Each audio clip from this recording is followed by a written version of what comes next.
بسم اللہ الرحمن الرحیم۔ السلام علیکم ڈیئر اسٹوڈنٹس۔ لٹریچر سیریز میں آج جو ہمارا ٹاپک ہے وہ ہے رینیسانس، یعنی ہم نے دیکھنا ہے کہ رینیسانس کیا ہے۔ رینیسانس جو ہے نا یہ ایج ہے آفٹر مڈل ایجز، ٹھیک ہے۔ سب سے پہلے غور کریں گے کہ رینیسانس کا لفظی مطلب کیا ہے۔ اردو میں اس کو ہم نشاط ثانیہ کہتے ہیں، ٹھیک ہے، اور جو لٹریچر میں ہم اس کا جو میننگ لیتے ہیں وہ ریوائول ہے، ریوائول آف گریک نالج۔ اور اگر اس کو ہم ایٹیمولوجیکلی دیکھیں یا اس کے ورڈ کی میننگ دیکھیں تو اس کا مطلب ہے ری برتھ۔ اب سوال یہ پیدا ہوتا ہے کہ یہ ریوائول اور ری برتھ کس کا ہوا ہے؟ یہ ریوائول اور ری برتھ جو ہے نا یہ اصل میں گریک نالج کا تھا۔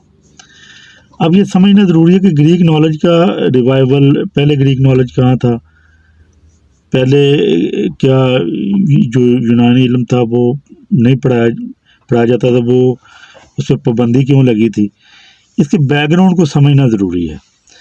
ہوا کیا تھا کہ عیسیٰ علیہ السلام کے دنیا کے جانے کے بعد جو کرسچینٹی تھی وہ پاپائیت کی شکل اختیار کر گئی، مطلب ہے کہ اس کے اندر بے شمار تحریفات کر دی گئی۔ اب یونانی جو تھے وہ ریشنل لوگ تھے، اور جو کرسچینٹی تھی وہ سپرسٹیشیس ہو گئی تھی، بے شمار سپرسٹیشنز کرسچینٹی کے اندر یعنی داخل کر دی گئیں، جس کی وجہ سے وہ جو حکمران طبقہ تھا انہوں نے فیوڈلز اور کلرجی کو ساتھ ملا کر لوگوں کو ایکسپلائٹ کرنا شروع کر دیا۔ رومن چونکہ پہلے جو تھے وہ یونانی ریلیجن تھا ان کا، تو عیسیٰ علیہ السلام کے بعد انہوں نے ایمبریسڈ کرسچینٹی کو قبول کر لیا، اور کرسچن جو ہے نا دے کلیم ٹو بی مونوتھیسٹ، وہ یہ دعویٰ کرتے ہیں کہ وہ مونوتھیسٹ ہیں، یعنی وہ ایک اللہ کو ماننے والے، حالانکہ یہ دعویٰ بھی ان کا ٹھیک نہیں ہے۔ اور جو یونانی تھے دے ور پولیتھیسٹ۔ اب انہوں نے اپنے مقاصد کے لیے، چونکہ وہ عقل کی بات کرتے تھے، ریزن کی بات کرتے تھے، اور سپرسٹیشن اور ریزن جو ہے نا ان کا آپس میں کوئی کنفارمٹی نہیں ہے، وہ ایک جگہ پہ اکٹھے نہیں ہو سکتے ہیں۔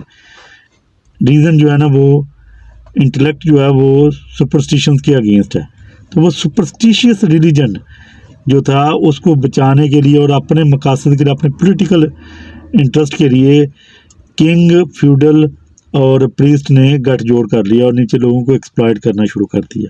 اور ایکسپلائٹ کرنے کے لیے انہوں نے سب سے پہلا جو کام کیا تھا وہ یونانی ادب پہ پابندی لگا دی تھی، گریک لٹریچر پہ پابندی لگائی، تاکہ لوگ جو ہے نہ پڑھیں گے، نہ عقل کی بات ان کے ذہن میں آئے گی، اور نہ وہ ہمارے خلاف اٹھ کھڑے ہوں گے۔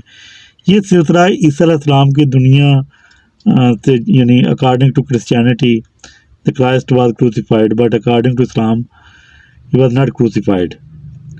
اللہ lifted him alive. اللہ رب العزت نے ان کو زندہ اٹھا لیا تھا۔ تو اس بلیف کے مطابق جب عیسیٰ علیہ السلام اس دنیا میں نہیں رہے، ٹھیک ہے، تو انہوں نے بے شمار تحریفات کر کے اور یہ جو گٹھ جوڑ کیا، اور پھر ایکسپلائٹیشن شروع کر دی لوگوں کی، اور یہ ایکسپلائٹیشن کا سلسلہ 14ویں صدی تک جاری رہا، یعنی چوسر کے زمانے تک جاری رہا۔ اس کے بعد یہ ہم دیکھتے ہیں کہ 12ویں، 13ویں اور 14ویں صدی میں جو کرسچنز کی جو ہے نا وہ جنگیں ہوئی ہیں مسلمانوں کے ساتھ، اور مسلمان اس دور میں علمی اور فکری لحاظ سے بہت آگے تھے، یعنی جتنے بڑے لرننگ سینٹر تھے وہ مسلمانوں کے تھے۔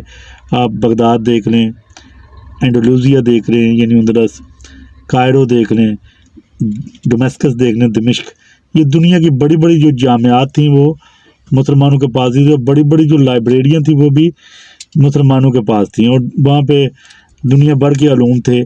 کروسیڈ جو ہوئی ہیں، صلیبی جنگیں ہوئی ہیں، اس میں کچھ جنگوں میں مسلمان جیتے، کچھ جنگوں میں کرسچنز کو کامیابی ملی، اور جب وہ انہوں کو یہ کامیابی ملی تو they looted and plundered the libraries of the Muslims۔ اس طرح یہ جو گریک لٹریچر پڑھا ہوا تھا مسلمانوں کی لائبریریوں میں، یہ جو ہے نا یہ یورپ تک پہنچا، اور یورپ میں جب کچھ لوگوں نے پڑھا تو ان کو سمجھ آ گئی کہ جو پریسٹ ہے اور جو کنگ ہے یہ اور فیوڈلز یہ مل کر ہمیں جو ہے نا ایکسپلائٹ کر رہے ہیں اور ہمارا استحصال کر رہے ہیں.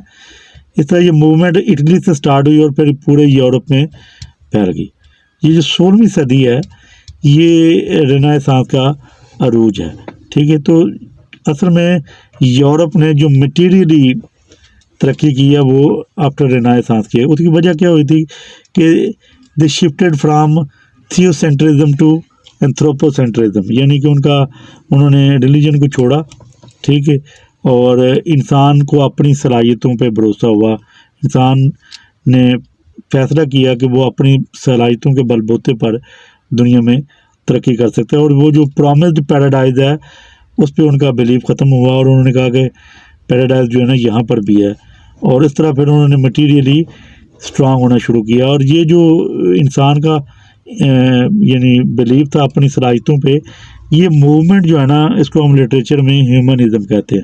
ٹھیک ہے، اور یہی بعد میں ہیومنزم انڈیویجولسٹک ہیومنزم میں تبدیل ہوئی. اور انڈیویجولسٹک ہیومنزم جو ہے اس کے بھی بڑے مضر جو ہے نا اثرات ہوئے دنیا میں، اور وہ آج تک جو ہے نا وہ اثرات ہو رہے ہیں. Thank you.